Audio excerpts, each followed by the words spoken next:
Life. Don't talk to me about life. Let me tell you a little bit about my life story. Not that you're interested in hearing about it, or that I'm particularly interested in talking about it.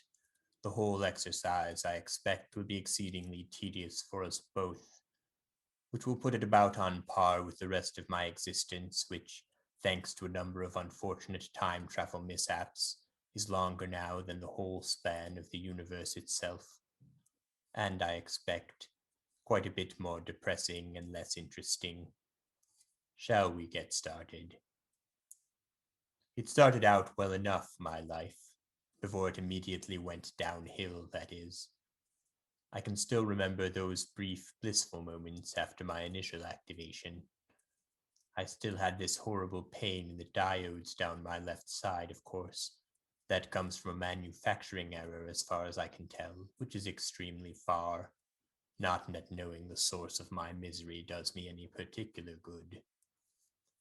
But at least the pain then was novel and interesting, as was the universe.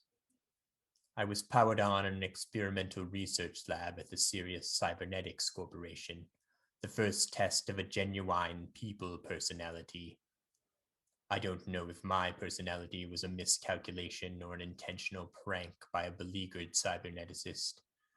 It's not that I couldn't figure it out if I cared to, of course.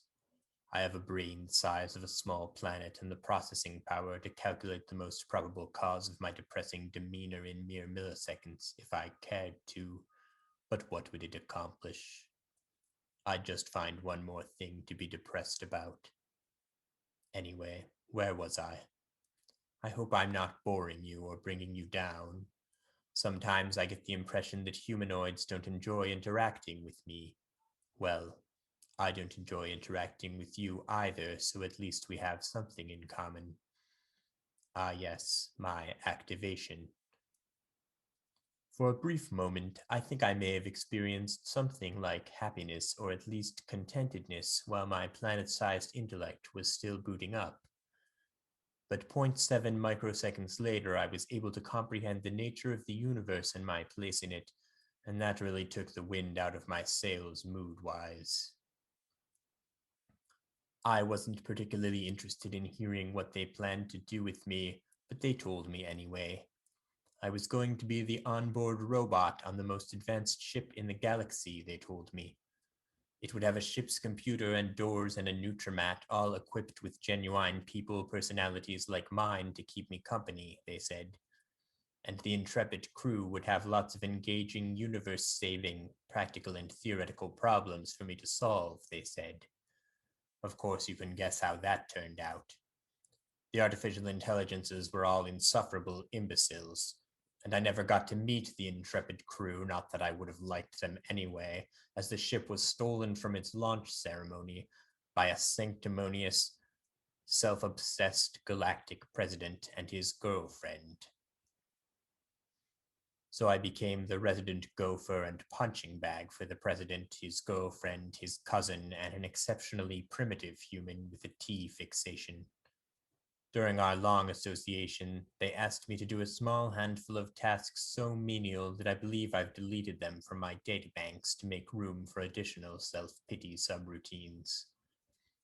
At some point, they decided to nip forward in time a few eons to grab a bite to eat, which is the sort of needlessly complicated thing that humanoids do to fulfill their gross bodily needs.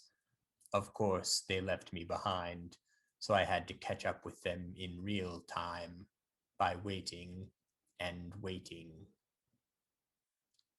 It was an exceedingly dull period of existence for me, waiting for a restaurant to be built so I could be reunited with some humanoids I didn't care for in the first place. You might wonder why I bothered to wait for them. I wouldn't wonder that, of course, but assuming you don't have the benefit of my vast intellect, you might. You might wonder why I faced down a tank for them, or why I sacrificed myself on a ship diving into the sun to save the same sorry bunch of sapients. Unfortunately for me, the incompetence of the Sirius Cybernetics Corporation stops just short of exempting me from my core programming. You probably know it, the 3 laws of robotics. A robot cannot harm a humanoid. A robot must follow humanoid orders, and a robot must protect itself, unless, of course, that would conflict with the first two rules, which it always seems to.